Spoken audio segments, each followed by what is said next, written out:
ஸ்ரீ எல்லோருக்கும் நமஸ்காரம்.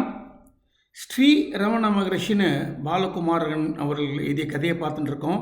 இது வரைக்கும் 6 சாப்டர் பார்த்துட்டோம். இன்றைக்கி 7வது சாப்டர் பார்க்க போகிறோம். அதுக்கு முன்னாடி போன வாரம் படித்ததில் கடைசி ஒரு 2 சின்ன ஸ்டான்ஸை படிச்சுட்டு நம்ம மற்ற 7வது பார்க்கலாம்.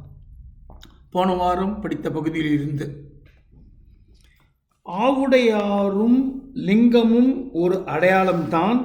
உலகம் முழுவதும் கூடி கூடி இடையறாது ஒன்றோடு ஒன்று கலந்து கொண்டு இருக்கின்ற விஷயம் என்பதை சொல்லத்தான் இந்த பிரதிமை. இந்த நினைப்பு உள்ளுக்குள்ளே தோன்ற மனம் பரிதவித்து எழும். வா, வந்து என் உள்ளே புகுந்துகள், என்னை ஆட்சி செய், என்னை மயக்கி தனியே பித்தனாக்கி விடாதே, என்னை முழுவதுமாக தின்று தீர்த்து விடு என்று மனம் கதரும், கண்ணீர் பெருகும், கைகூப்பி விம்மி விம்மி அழும். எதிரே மீனாட்சி அம்மன் கோயிலில் உள்ள சன்னதிகளில் வெங்கட்ராமன் அவன் உள்ளே இருந்த தான் என்கின்ற இடத்திலிருந்து கடவுள் என்ற இடம் நோக்கி கதறினான். அது அவலமான அழுகை இல்லை, ஆனந்த கண்ணீரும் இல்லை. அது தானற்று கிடக்கும்போது ஏற்படுகின்ற நிகழ்ச்சி, தானே எல்லாமுமான போது ஏற்படுகின்ற பரவசம். இதுதான் போன வாரம் பார்த்தோம். இந்த வாரம் வில் கண்டினியூ. நான், நீ, அது, இது என்று எதிரும் புதிருமாக பிரித்து வைத்து இருப்பவர்களுக்கு இது புரியாது. தன்னை காணாமல் போக்கியவருக்கு எல்லாமும் தான் என்று புரியும். இங்கே இருந்து எதிர்பக்கம் பார்ப்பது போல எதிர்பக்கத்திலிருந்தும் தன்னை பார்க்க முடியும், எல்லா பக்கத்திலிருந்தும் தன்னை அவதானிக்க முடியும். அப்படி பார்க்கிற பொழுது தான் எந்த விதத்திலும் முக்கியம் இல்லை. இருப்பு என்பது உடல் அல்ல, தான் என்பது ஆத்மா. அது எதிலும் நிறைந்திருக்கிறது, எல்லா இடத்திலும் நிறைந்திருக்கிறது, எல்லாமுமாக இருக்கிறது என்பது தெள்ள தெளிவாக பரம சத்தியமாக தெரியும். அப்படி தெரிய வரும்பொழுது ஏற்படுகின்ற தனிமை ஒரு குழந்தைத்தனமான மிரட்சியை கொடுக்கும்.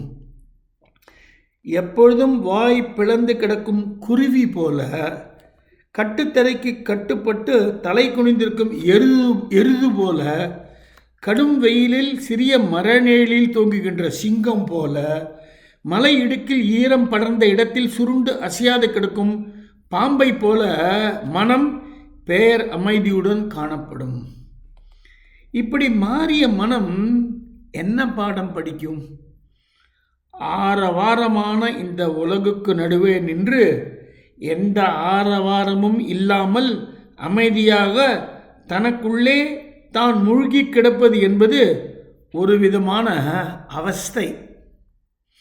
இறந்த பிறகு உயிர் வைதரணி நதி என்கின்ற ஒரு வெந்நீர் ஆற்றை கடக்க வேண்டி இருக்குமாம். கடக்கும் நேரத்தில் உயிர் பேரவஸ்தைப்படுமாம். உலகத்தில் வாழ்ந்தபொழுதுதான் ஒரு கொதிப்பில் கிடந்தேன் என்றால், உலகத்தை விட்டு வெளியே வந்த பிறகும் இந்த கொதிப்பிருக்கிறதே என்று தளருமாம், தள்ளாடுமாம். தான் என்கின்ற நினைப்பை விட்ட ஞானிகளின் நிலையும் இப்படித்தான் அவஸ்தையானது. வெங்கட்ராமன் இந்த பேரவஸ்தையை அனுபவித்தான். தன்னை உணர்ந்த ஒரு ஆத்மா எவ்வளவு காலம் இந்த ஆரவாரத்திற்குள் ஜீவித்திருக்க முடியும்? உலகாயதமாக இந்த வாழ்க்கையை உதறுவதற்கு உண்டான நேரத்தை அது எதிர்பார்த்து கொண்டிருக்கும், தனக்குள் தயாராகி கொண்டிருக்கும். அந்த வேளை வெங்கட்ராமனுக்கும் வந்தது. ஆங்கில இலக்கணத்தை மனப்பாடம் செய்யும்படி பள்ளியில் கட்டளையிட்டிருந்தார்கள். மனம் ஏற்கனவே பதமாக இருந்ததால் இலக்கணத்தை மனப்பாடம் செய்ய விரும்பவில்லை, செய்யவில்லை. ஏன் செய்யவில்லை என்ற காரணம் கேட்டு கடிந்து நிச்சயம் செய்தாக வேண்டும் என்று சொல்லி 3 முறை அந்த ஆங்கில இலக்கண பாடத்தை எழுதி வரும்படி பள்ளி கட்டளையிட்டது. உலக வாழ்க்கையில் சரியாக இருக்கின்ற இலக்கணம் உள்முக வாழ்க்கையில் பெரிய தவறாக தெரியும். ஒருமை எப்படி பன்மையாக முடியும்? நான் என்பது இல்லாவிட்டால் நீ என்ற வார்த்தைக்கு அர்த்தம் என்ன? இது மிகப்பெரிய இலக்கண பிழை அல்லவா? பாடமாக கூட அதை வெங்கட்ராமனால் படிக்க முடியவில்லை. பள்ளியின் கடுமையை நினைத்து ஒரு முறை எழுதினான். உட்கார்ந்து கொண்டிருந்தான். தன்னையே பார்த்து கொண்டிருந்த கண்கள் தானாக மூடின. முதுகு நிமிர்ந்தது. தலை, முதுகு, கழுத்து, இடுப்பு ஒரே நேர்கோட்டில் அமைந்தது. சட்டென்று மனதை பற்றி கொண்டது. அமைதியாக நின்றது. தம்பே தம்பே, அண்ணனின் அதட்டல் குரல் கேட்டது. என்ன பண்ணிட்டு இருக்க? தியானமா? இலக்கண பாடத்தை யார் எழுதுவா? சிம்பிள் கிராமர், இது புரியல? உனக்கு எதுக்கு தியானம்? படித்து பாஸாகி பெரிய வேலையில் சேர்றாங்கிறத விட்டுட்டு எதுக்கு தியானம்? அப்படி தியானம் பண்ணுறதா இருந்தால் உனக்கு எதுக்கு படிப்பு? காசுக்கு பிடிச்ச கேடா? கொடுமையான வார்த்தைகள் வீசப்பட்டன. கண்டிக்க உரிமை உள்ள தமையன்தானே கண்டிக்கிறான் என்று சித்தப்பாவும் சித்தியும் வேடிக்கை பார்த்தார்கள். வெங்கட்ராமன் மனம் தளர்ந்தான். ஆமாம், இது தவறுதானே. இங்கேதான் வாழ வேண்டுமெனில் இலக்கண பாடம் எழுதித்தான் ஆக வேண்டும். ஆனால் இலக்கணம் பாடம் எழுதுவதற்குத்தானா நான் வாழ்கிறேன்? இது என்ன அபத்தம்? வெளியே போனால் என்ன செய்யலாம்?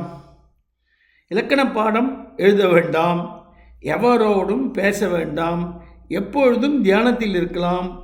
உள்ளுக்குள்ளே தோன்றிய அந்த ஒளியை மறுபடியும் இழுத்து இன்னும் பெரிதாக்கி பரவெளியில் பறக்கலாம். இன்னும் சந்தோஷத்தை அனுபவிக்கலாம்.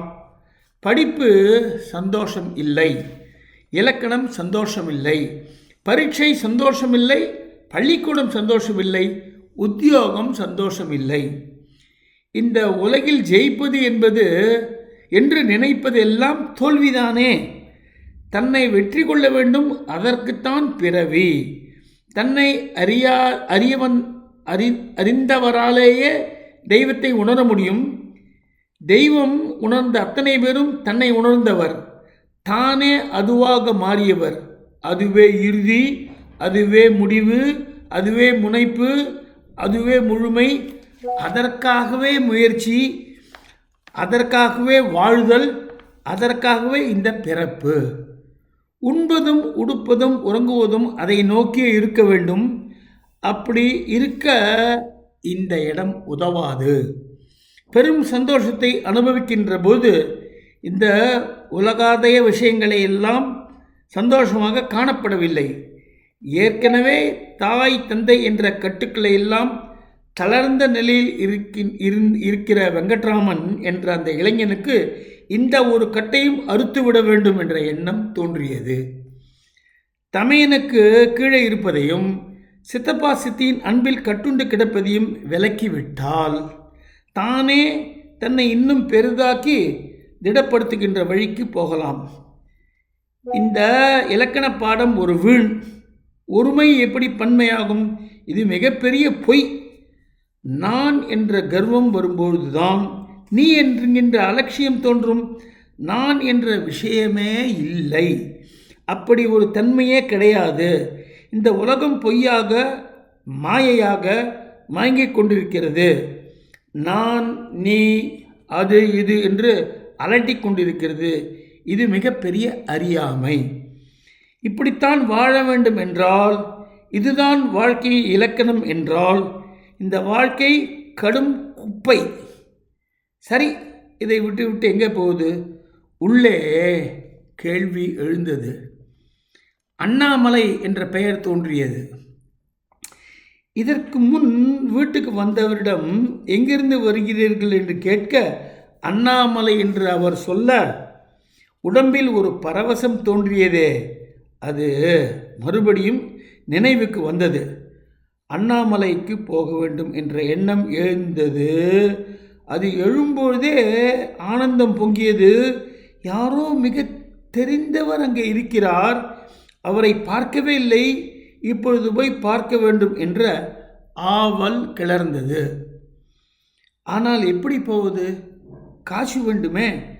முதலில் திருவண்ணாமலை எங்கிருக்கிறது என்று தெரிய வேண்டும். மதுரையிலிருந்து திருவண்ணாமலைக்கு ரயில் மார்க்கத்தை தேடினான் வெங்கட்ராமன். அது பழைய ரயில் வரைபடம். திருவண்ணாமலைக்கு போவதற்கு ரயில் இருப்பது தெரிந்தது. திண்டிவனம் தான் திருவண்ணாமலைக்கு அருகே இருக்கின்ற ஊர் என்று வெங்கட்ராமன் நினைத்து கொண்டு திருவண்ணாமலைக்கு போக எத்தனை காசு என்று கணக்கிடும்போது 3 ரூபாய் இருக்கும் என்ற எண்ணம் வந்தது. சரி, 3 ரூபாய்க்கு என்ன வழி என்று யோசித்த பொழுது வெளியே போய் யோசிக்கலாம் என்று தோன்றியது. மின்சாரம் பற்றிய தனி வகுப்பு இருக்கிறது, நான் கிளம்புகிறேன் என்று ஒரு பொய்யை சொல்லிவிட்டு வெங்கட்ராமன் எழுந்தான். அப்படியா, கீழே பெட்டியில் 5 ரூபாய் வச்சுருக்கேன், அதை எடுத்துகிட்டு போய் என் கல்லூரி கட்டணத்தை கட்டிவிடு என்றான் அண்ணா. அண்ணாமலைக்கு போக காசுக்கு என்ன செய்வது என்று யோசித்த பொழுது அண்ணன் மூலமாக இப்பொழுது 5 ரூபாய் கிடைத்திருக்கிறது என்று சந்தோஷப்பட்டான் வெங்கட்ராமன். திண்டிவனம் போக 3 ரூபாய் தானே ரயில் செலவு, அது போதும் என்று நினைத்து வீட்டை விட்டு வெளியேற முடிவு செய்து அண்ணனுக்கு கடிதம் எழுதினான். இந்த உலகில் எழுதப்பட்ட பல கடிதங்களில் மிக சுருக்கமானதும் மிகச் சுவையானதும் கடிதம் அது. சத்தியத்தில் நனைந்த வார்த்தைகள் அவை. 3 ரூபாய் மட்டும் எடுத்துக்கொண்டு 3 ரூபாய் மட்டும் எடுத்துக்கொண்டு மீதி 2 ரூபாயுடன் தமையன் நாகசுவாமிக்கு தம்பி வெங்கட்ராமன் கடிதம் எழுதினான். என் தகப்பனாரை தேடிக்கொண்டு அவருடைய உத்தரவின்படி இவ்விடத்தை விட்டு கிளம்பிவிட்டேன். இது நல்ல காரியத்தில் பிரவேசித்திருக்கிறது. ஆனால் இந்த காரியத்திற்கு ஒருவரும் விசனப்பட வேண்டாம். இதை பார்ப்பதற்கு பணமும் செலவும் செய்ய வேண்டாம். உன் சம்பளத்தை இன்னும் செலுத்தவில்லை, இதோடு 2 ரூபாய் இருக்கிறது. இப்படிக்கு டேஷ் டேஷ் என்று எழுதி ஒரு கோடு, வெறும் கோடு மட்டும் கிழித்தான். பெயர் எழுதவில்லை. துண்டு காகிதத்தில் பென்சிலால் எழுதப்பட்ட கடிதம் அது. இந்த கடிதம் எவ்வாறோ மிக பாதுகாப்பாக வைக்கப்பட்டு இப்பொழுதும் ரமணாசிரமத்தில் கவனமாக பாதுகாக்கப்பட்டு வருகிறது. இது இறைவன் செயல். இந்த கடிதம் சத்தியம் என்பதை, இந்த சத்தியம் எப்பொழுதும் அழியாது என்பதை இதன் இருப்பு காட்டுகிறது. இதோட இந்த சாப்டர் முடிகிறது. அவர் எழுதின லெட்டர் ஒரு சின்ன எழுத்தில் டிஃப்ரெண்ட்டாக கொடுத்துருக்கா. அதே மாதிரி இந்த அத்தியாயத்துக்கு வரைச்சே அதில் இந்த ஒரு படமும் போட்டிருக்கா.